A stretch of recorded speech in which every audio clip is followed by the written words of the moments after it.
अस्सलाम वालेकुम वरहमत ल्लाहि वबरकातुहू। दुआ की कबूलियत का वक़्त। बरादरान मोहतरम, किताबों और हदीसों में दुआ की कबूलियत का वक़्त तहरीर हैं जो ठीक हैं, लेकिन हमारे मुशाहदे और इल्म के मुताबिक दुआ की कबूलियत का अहम वक़्त रात के पिछले हिस्से, जिसे तहज्जुद कहते हैं, तहज्जुद का वक़्त है। इसलिए हमने मियाँ बीवी के मिलाप का मुनासिब वक़्त रात के पिछले हिस्से का तहरीर किया है, ताकि जो दुआ मांगी जाती है वो कबूल हो जाए और मिलाप की और अंजाल की दुआएं मांगें तो कबूल हो जाएं, और औलाद नेक साले पैदा हो और शैतान के शर से महफूज रहे।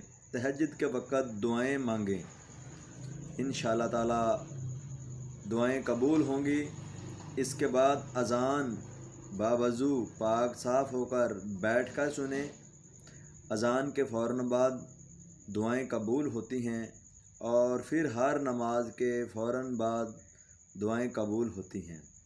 जब सूरज ऐन सर पर आ जाए, चारों कुल 3-3 बार और सूरत कुरैश 3-3 बार, आयतुल कुर्सी 3 बार, फिर कहें या रहीमा रहम कर, या करीमा करम कर, सख्त बंदे नू नरम कर, मूजियां नू ज़ेर कर, सती दा दिल शेर कर। फिर 3 बार दुरूद इब्राहिमी पढ़ कर मुट्ठी में रेत मट्टी लेकर दुश्मन की तरफ या उस बला की तरफ फूंक दें और दुश्मन की तरफ फेंक दें। कम अज़ कम जुमा से शुरू करें और जुमा तक ये अमल करें। ये अमल दुआए दुश्मना के शर से निजात हासिल करने के लिए है। इंशाअल्लाह ताला दुश्मन तबाह व बर्बाद, जलीलो खार होगा और आपको तंग नहीं करेगा। नाजायज़ इस्तेमाल करना जुर्म है।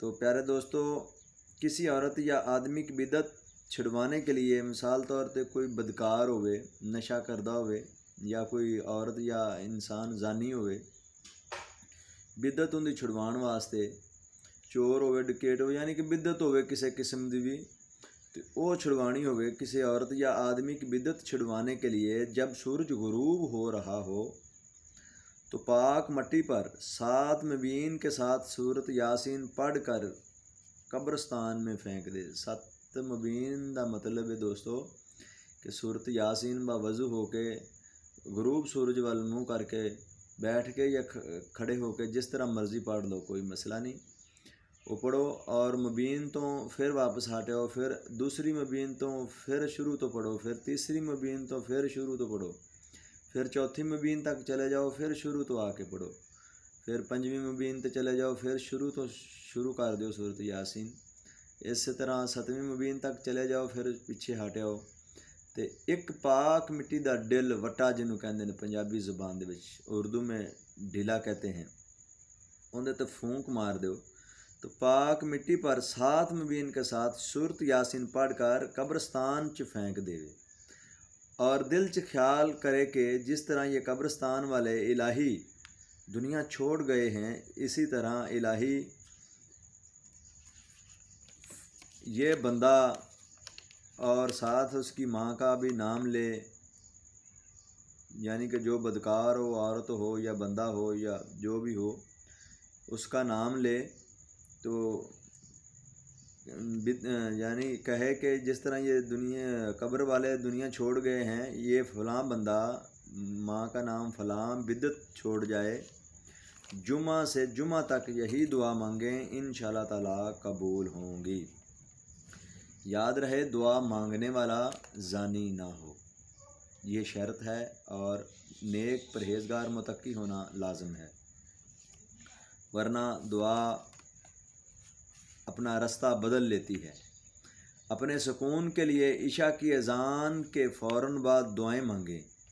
खैर व बरकत के लिए तहज्जुद का वक़्त दुआ के लिए बहुत मौजूद साबित हुआ है। घर को आबाद रखने के लिए जुमा का दिन दुआएं मांगें।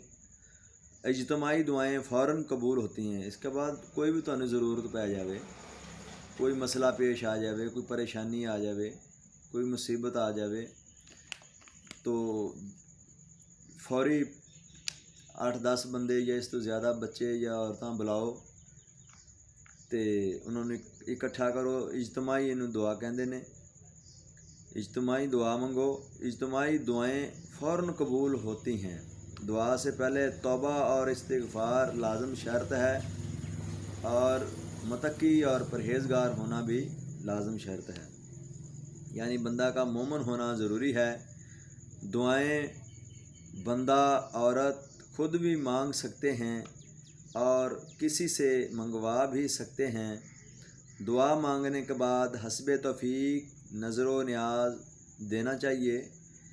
اللہ کی نعمتیں کھانے سے پہلے بسم اللہ الرحمن الرحیم ضرور پڑھ لیا کرو، اور نعمتیں کھانے کے فوراً بعد شکرانے کی دعائیں بھی مانگنی چاہیے، اور ہمیں ہر حال میں اللہ تعالیٰ کا شکر ادا کرنا چاہیے۔ اللہ پاک ہماری تمام دعائیں اپنی بارگاہ میں قبول و منظور فرمائے، اور ہمیں سیدھے راستے پر چلنے کی توفیق عطا فرمائے، اور ہمیں نیک اعمال کرنے کی توفیق عطا فرمائے۔ اور آخر میں ہم اللہ تعالیٰ کی بارگاہ میں دعا کرتے ہیں کہ اللہ تعالیٰ ہماری ان کاوشوں کو اپنی بارگاہ میں قبول فرما کر ہمیں اجر عظیم عطا فرمائے، اور ہمیں ہمارے نیک مقصد میں کامیابی عطا فرمائے۔ آمین ثم آمین یا رب العالمین۔ اللہ حافظ۔